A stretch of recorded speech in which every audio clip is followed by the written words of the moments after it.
To change the color of a button in Weebly, start by opening your web browser and navigating to weebly.com. Click on the Sign In button at the top right corner. Then enter your email and password information.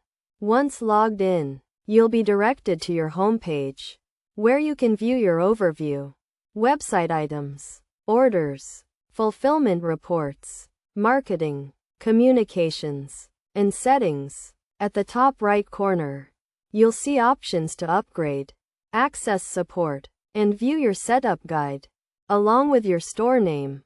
Notice the blue button that appears when you hover over a specific area of the site.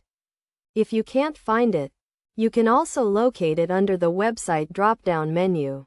Clicking on this button will open the website editor, where you can add a new section by clicking the plus icon.